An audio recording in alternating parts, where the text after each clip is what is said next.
Assalamualaikum warahmatullahi wabarakatuh. Selamat pagi, siang, sore, malam, Pak Twin dan teman-teman yang berbahagia. Jadi kali ini saya Aldiri Vali dengan nomor NPM 21066640871 ingin memaparkan hasil perumusan proposal penelitian saya mengenai analisis petrogenesis dan karakteristik batuan granitoid dengan metode petrografi, distribusi ukuran kristal, dan geokimia di daerah Sitahuis, Kompleks Granitoid Sibolga. Nah, berikut outline yang akan saya bahas. Yang pertama adalah pendahuluan, yang kedua tinjauan pustaka, dan yang ketiga metode penelitian, di mana masing-masing outline tersebut terdapat sub-outline yang akan saya jelaskan nanti. Nah, yang pertama adalah pendahuluan. Jadi latar belakang kenapa saya memilih judul penelitian ini, yaitu yang pertama adalah karena Pulau Sumatera ini cukup unik, karena memang Pulau Sumatera ini berada di tepi barat Ring of Fire ya, dengan aktivitas vulkanik dan tektonik yang sangat intens, karena dipicu oleh pergerakan lempeng tektonik yang kompleks, seperti contoh lempeng tektonik Eurasia, Indo-Australia, dan Pasifik. Nah, lempeng-lempeng tektonik yang besar tersebut juga mempengaruhi lempeng tektonik yang lebih kecil, seperti contoh lempeng Sibumas dan lempeng Sumatera Barat yang ada di Pulau Sumatera. Nah, fenomena geologi tersebut menghasilkan berbagai jenis fenomena geologi, seperti salah satu contohnya yaitu batuan beku intrusi batolit di Komplek Granitoid Sibolga, Sumatera Utara. Nah, batolit tersebut mencakup beragam jenis kelompok batuan granitoid dengan tipe yang berbeda, termasuk tipe A dan tipe I berdasarkan penelitian yang sudah ada sebelumnya di Komplek Granitoid Sibolga di daerah kecamatan yang berbeda. Nah, perbedaan tipe tersebut merepresentasikan perbedaan komponen dan karakteristik pada batuannya. Nah, granitoid tipe A atau dengan setting tektonik anorganik sering diteliti lebih lanjut karena memiliki nilai ekonomis logam tanah jarang dan unsur radioaktif yang lebih tinggi dibanding tipe I atau setting tektonik orogenik atau igneous ya. Nah, penelitian dengan metode petrografi, distribusi ukuran kristal, dan geokimia ini dimaksudkan untuk menganalisis asal-usul batuan dan waktu singgahnya, dan jika memungkinkan akan memetakan potensi logam tanah jarang di daerah Sitahuis juga. Nah, selanjutnya adalah rumusan masalah. Yang pertama adalah bagaimana karakteristik batuan dan mineral pada batuan granitoidnya. Lalu yang kedua, bagaimana proses petrogenesis batuan granitoid dan waktu singgah kristalnya. Lalu yang ketiga, bagaimana persebaran tipe batuan granitoidnya. Lalu yang ketiga ya, yaitu tujuan penelitian. Jadi tujuan penelitian ini terbagi menjadi tiga juga. Yang pertama adalah mengidentifikasi karakteristik batuan dan mineral pada batuan granitoid. Lalu yang kedua menganalisis proses petrogenesis dan waktu singgah kristalnya. Lalu yang ketiga mengidentifikasi persebaran tipe batuan granitoidnya. Nah, lalu selanjutnya adalah manfaat penelitian, di mana manfaat penelitian ini terbagi menjadi dua secara garis besar, yaitu yang pertama manfaat teoritis, yang kedua manfaat praktis, di mana manfaat teoritis ini terbagi menjadi dua lagi, yaitu yang pertama pengembangan pengetahuan mengenai petrogenesis granitoid kompleks granitoid Sibolga, di mana nanti data dari penelitian ini dapat mengungkap ya mengungkap tentang petrogenesis atau data RE baru gitu kan di kompleks granitoid Sibolga di daerah Sitahuis gitu, karena memang dari penelitian sebelumnya tercatat bahwa belum ada data petrogenesis dari kecamatan Sitahuis secara komprehensif gitu. Lalu sebagai tambahan referensi untuk melakukan penelitian yang lebih mendalam, seperti contoh bisa meneliti lebih mendalam tentang logam tanah jarang, lalu unsur radioaktifnya, lalu evolusi tektonik ya, dan lain sebagainya. Lalu selanjutnya adalah manfaat praktis ya. Manfaat praktisnya ini adalah sebagai referensi para industri tambang untuk eksplorasi logam tanah jarang dan unsur radioaktif lebih lanjut ya, seperti thorium, uranium, dan lain sebagainya. Nah, lalu batasan penelitian yang pertama adalah pada metode distribusi ukuran kristal. Kristal mineral yang digunakan atau yang dianalisis hanya plagioklas karena memang terbatasnya waktu penelitian. Lalu yang kedua, metode geokimia yang dilakukan hanya dengan analisis XRF sehingga terdapat keterbatasan deteksi pada unsur jejak ya. Karena memang XRF ini kurang eh, ya terbatas lah untuk mendeteksi unsur jejak. Jadi hanya akan fokus kepada unsur utama. Nah, hal ini dikarenakan adanya keterbatasan waktu penelitian dan biaya untuk analisis geokimia lebih lanjut seperti analisis ICP-MS dan lain sebagainya. Nah, kebaran penelitiannya, jadi dalam tabel tersebut ya tertera bahwa terdapat tiga peneliti terdahulu ya oleh Zeng et al. Pada tahun 2020, Subandrio et al. Pada tahun 2018, dan Setiawan et al. Pada tahun 2017. Di mana Zeng et al. Ini meneliti mengenai karakteristik geokimia untuk analisis asal-usul magma dan umur batuan. Yang lokasi penelitian ini ada di Sarudik dengan metode XRF, ICP-MS, dan analisis isotop ya. Sangat komprehensif untuk analisis geokimianya. Namun tidak menggunakan metode CSD ya dan petrografi secara komprehensif gitu. Lalu Subandrio et al. Ini objek penelitiannya ini berupa petrogenesis mineralisasi litium dan kobalt ya, sehingga tidak fokus kepada petrogenesis batuannya. Lalu metodenya ini hanya menggunakan XRF. Namun lokasi penelitian ini cukup menyebar ya. Namun di peta sampling map ini tidak mencantumkan adanya Sitahui secara komprehensif ya. Jadi mungkin hanya beberapa sampel dan tidak menggunakan metode CSD atau lain sebagainya. Lalu Setiawan et al. Juga sama ya, tidak menggunakan metode CSD dan cukup komprehensif ya dengan metode geokimianya XRF, ICP-MS, dan SEM. Lalu namun tidak komprehensif pada eh, metode petrografi atau analisis mikroskopisnya.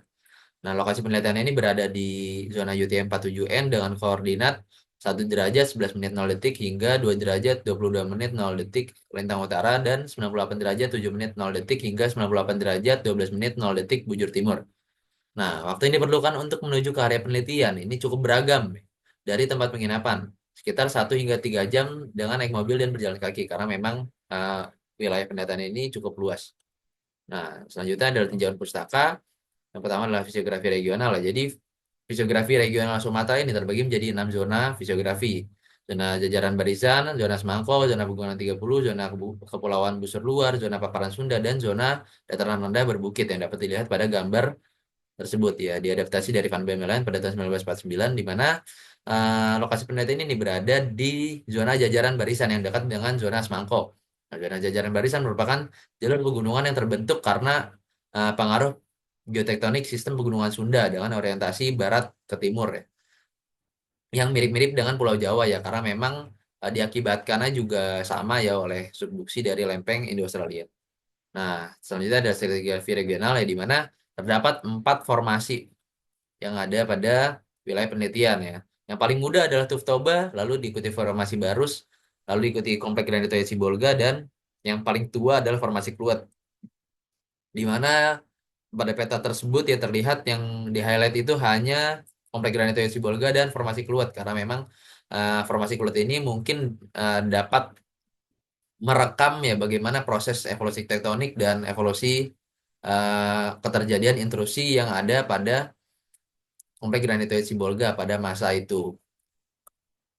Lalu selanjutnya geologi struktur regional ya. Jadi proses tektonik pada masa Mesozoikum tengah hingga Pleistosen ini membentuk morfologi Sumatera saat ini ya, seperti adanya pegunungan, perbukitan, dan dataran rendah ya. Termasuk aktivitas gunung api dan pembentukan sesar ya, di mana terdapat juga sesar dekstral Manganan atau Great Sumatran Fault yang membentang dari Banda Aceh hingga Lampung ya. Nah, secara tektonik struktural ini Sumatera dibagi menjadi 5 unit besar ya, yaitu Pegunungan Luar Busur Sunda, Cekungan Depan Busur, Pegunungan Bukit Barisan, Cekungan Belakang Busur, dan Sumatera Intaak, di mana lokasi penelitian ini berada di Pegunungan Bukit Barisan. Next ya, lanjut ke dasar teori, yaitu yang pertama adalah magma. Magma ini merupakan material lelehan silikat dari batuan sebelumnya yang meleleh gitu kan, didominasi oleh SiO2 menurut Bowen pada tahun 1947. Nah, terbentuk akibat pelelehan kerak dan mantel karena suhunya ini sangat tinggi melebihi titik leleh pada batuannya. Jadinya meleleh gitu batuannya kan. Nah, magma dapat membeku di bawah permukaan membentuk batuan intrusif atau di atas permukaan membentuk batuan ekstrusif. Magma ini terbagi secara umum menjadi 3, yaitu magma mafic, intermediate, dan felsic, yang mana pembagian tersebut didasarkan pada komposisi SiO2-nya. Nah, pada magma itu dapat mengalami evolusi magma namanya kan. Evolusi magma ini dapat terjadi karena berbagai hal ya. Salah satunya adalah kristalisasi fraksional ya, yang terdapat pada gambar menurut Watdoper pada tahun 2009, di mana magma yang tadinya mafic ini dapat berubah menjadi felsic karena adanya kristalisasi fraksional atau pembentukan kristal bertahap yang dikarenakan oleh adanya penurunan suhu ya seiring berjalannya waktu. Lalu ada juga asimilasi magma karena magma terkontaminasi batuan samping, lalu ada pencampuran magma bercampur dengan magma dari dapur magma lain, lalu ada juga yang namanya degassing atau perlapasan gas terlalut. Nah, selanjutnya batuan beku granitoid. Jadi, batuan beku granitoid ini merupakan batuan yang membeku di bawah permukaan ya, berupa sil, lakolit, daik, batolit, dan lain sebagainya. Lalu batuan ini kristalnya cukup besar ya. Teksturnya ini faneritik, dapat dilihat oleh mata telanjang dan bersifat holokristalin. Nah, seluruhnya itu terdiri dari kristal ya, tanpa adanya gelas. Lalu batuan beku granitoid ini nih merupakan kelompok batuan yang terdiri dari batuan granit, granodiorit, monzonit, dan lain sebagainya menurut Gill pada tahun 2010. didominasi oleh mineral plagioklas, kuarsa, dan feldspar. Nah, menurut Winter pada tahun 2001, batuan granitoid ini secara umum dibagi menjadi 4 tipe, yaitu tipe A, tipe I, tipe M, dan tipe S. Nah, ini merupakan pembagian menurut Winter pada tahun 2001 itu, yang mana tipe-tipe tersebut itu merepresentasikan komposisi unsur utama, unsur jejak, unsur minor yang berbeda, dan petrogenesisnya juga berbeda. Nah, ini merupakan klasifikasi penamaan batuan plitonik ya, di mana dapat dilihat dulu pada diagram alir UJS-nya itu apakah batuan ini piroklastik atau bukan, karbonatnya ada atau enggak dan sebagainya. Lalu dilanjut ke diagram Kiev makroskopis yang faneritik ya. Lalu dilanjut lagi dengan diagram Kiev mikroskopis untuk pengamatan mikroskop. Nah, selanjutnya ada distribusi ukuran kristal ya, di mana ini tuh dapat mendukung proses petrogenesis ya dari data geokimianya. Nah, metode ini merupakan metode kuantitatif yang membandingkan densitas populasi kristal dengan ukuran kristal ya. Dapat dilihat pada gambar tersebut menurut Mars pada tahun 1988 yang metode ini juga dapat mengetahui waktu singgah kristal dengan persamaan waktu singgah kristal sama dengan -1 per laju pertumbuhan kristal dikali slope CSD per 31.536.000. Nah, 31.536.000 ini didapat dari satuan tahun yang dijadikan detik karena laju pertumbuhan kristal ini satuannya adalah detik. Nah, selanjutnya distribusi ukuran kristal juga dapat eh, memberitahu mengenai proses petrogenesis yang terjadi pada batuan itu. Apakah batuan itu terjadi peningkatan saturasi sebelum membeku atau peningkatan waktu singgah, atau pembesaran kristal, akumulasi atau fraksinasi pada kristal, pencampuran magma, dan lain sebagainya. Nah, lalu selanjutnya adalah metode geokimia atau XRF, di mana unsur geokimia dalam penelitian ini dapat merepresentasikan asal-usul dan proses keterbentukan batuan. Ya.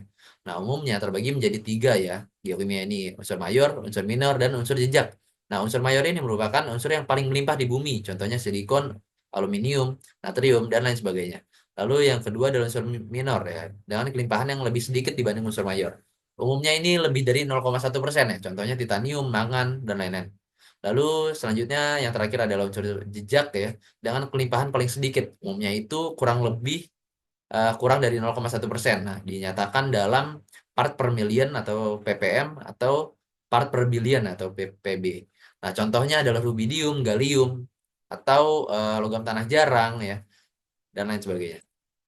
Nah, ini merupakan diagram yang digunakan untuk analisis geokimia XRF, di mana saya akan menggunakan diagram total alkali silika atau biasa disebut dengan diagram TAS ya, untuk batuan faneritik yang kiri oleh Middlemoss pada tahun 1994, dan saya juga akan menggunakan diagram Harker ya yang kanan ya oleh Rawlinson pada tahun 1993, yang mana diagram Harker ini akan merepresentasikan bagaimana evolusi magma ya seiring berjalannya waktu ya, seiring bertumbuhnya SO2 pada batuan. Nah, selanjutnya adalah metode penelitian. Jadi tahapan penelitian yang akan saya jalankan, yang pertama adalah tahap persiapan, lalu yang kedua tahap pengambilan data, lalu yang ketiga tahap pengolahan data, dan yang keempat tahap pembuatan laporan. Nah, ini merupakan diagram alir penelitiannya agar lebih jelas ya dalam melihat tahapan penelitiannya, di mana diawali dengan studi literatur dulu, lalu pembuatan proposal penelitian dengan persetujuan konsultasi dosen pembimbing, lalu selanjutnya dilanjutkan dengan pengambilan sampel ya sembari deskripsi makroskopis ya, karena saya akan mengambil batuan kelompok granitoid saja. Lalu ada preparasi petrografi dan preparasi analisis XRF, di mana nantinya pada preparasi petrografi itu akan dilakukan segmentasi digital kristal untuk crystal size distribution ya. Lalu dapat dilakukan analisis distribusi ukuran kristal. Lalu pada analisis petrografi dapat mengkarakterisasi ukuran batuan, mengkarakterisasi batuan. Lalu pada kandungan geokimia ini dapat dilakukan analisis dan plot data geokimia. Lalu diintegrasikan dan didapatkan petrogenesis batuan dan karakteristik granitoid di daerah Kecamatan Sitahuis. Nah, berikut ini masa penelitiannya. Nah, berikut merupakan referensi yang saya gunakan. Terima kasih. Kurang lebihnya mohon maaf. Wassalamualaikum warahmatullahi wabarakatuh.